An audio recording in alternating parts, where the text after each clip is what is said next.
Halo teman-teman, perkenalkan aku Sultan Rambe sebagai mahasiswa Fakultas Hukum Universitas Brawijaya yang pada kesempatan kali ini akan membahas tema terkait dengan revenge porn sebagai bentuk kejahatan seksual masa kini dan bagaimana sih penegakan hukumnya, terutama pasca hadirnya Undang-Undang TPKS. Tapi sebelum masuk lebih jauh nih, kita harus tahu dulu nih apa sih yang dimaksud dengan revenge porn itu. Berdasarkan catatan kekerasan terhadap perempuan tahun 2020 yang dikeluarkan oleh Komisi Nasional Anti Kekerasan Terhadap Perempuan atau Komnas Perempuan, menjelaskan apa yang dimaksud dengan revenge porn itu.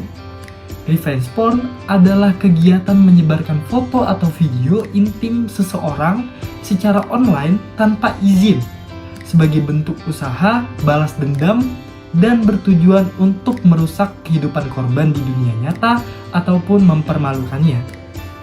Berdasarkan data yang dikeluarkan oleh Komnas Perempuan, pada tahun 2020 terdapat total 71 kasus revenge porn yang terjadi di Indonesia, dan terjadi peningkatan lagi sebanyak 31 kasus pada tahun 2021. Hingga saat ini, revenge porn masih dapat terus meningkat lagi mengingat perkembangan ilmu pengetahuan dan teknologi terutama dalam bidang internet yang semakin berkembang saat ini. Lantas, bagaimana hukum positif di Indonesia saat ini memberikan perlindungan terhadap korban revenge porn terutama pasca hadirnya Undang-Undang TPKS? Pada Undang-Undang TPKS, pelaku dari revenge porn itu dapat dikenai pasal 14 ayat 1 dengan ancaman pidana penjara paling lama selama 4 tahun dan atau denda paling banyak 200 juta rupiah.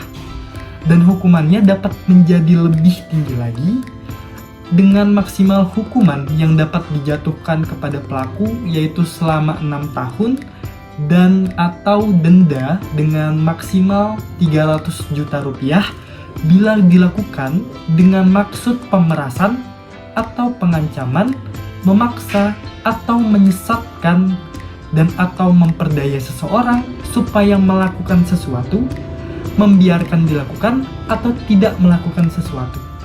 Gak sampai di situ aja loh, hukuman akan menjadi lebih berat lagi kalau pelaku revenge porn tersebut memenuhi ketentuan yang ada di samping aku. Dan masih banyak lagi sanksi yang dapat dijatuhkan kepada pelaku dari revenge porn itu. Salah satunya adalah pemberian pidana tambahan yang dapat diberikan kepada pelaku revenge porn, yaitu pengumuman identitas pelaku sebagaimana yang telah diatur dalam pasal 16 Undang-Undang TPKS. Nah, barusan kan kita udah membahas nih dari perspektif pelaku, hukuman apa sih yang bisa diberikan dan seberat apa hukuman yang dapat dijatuhkan kepada pelaku dari revenge porn itu sendiri.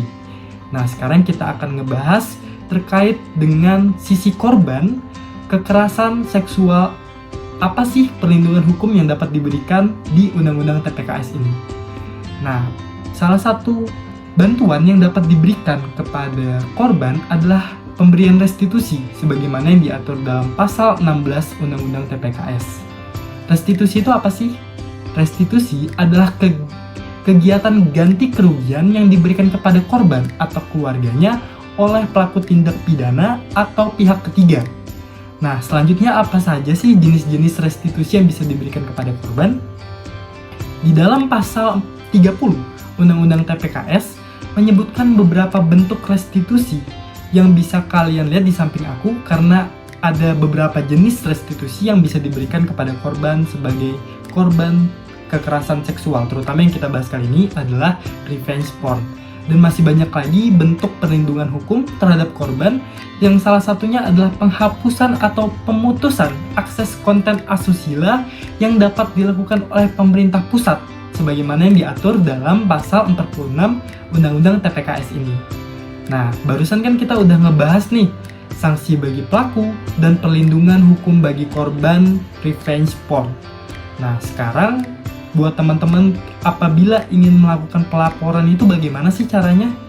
Nah, di dalam pelaporan itu kita berdasar pada pasal 39 ayat 1 yang menyatakan bahwa korban dapat melaporkan kepada 1. Unit Pelaksana Teknis Daerah Perlindungan Perempuan dan Anak atau UPTD-PPA. 2. Unit Pelaksana Teknis dan Unit Pelaksana Teknis Daerah di bidang sosial. Yang ketiga, lembaga penyedia layanan berbasis masyarakat, dan atau yang keempat adalah kepolisian. Nah, jadi teman-teman boleh milih nih mau melaporkannya kemana. Baik itu di tempat korban ataupun di tempat terjadinya tindak pidana tersebut terjadi.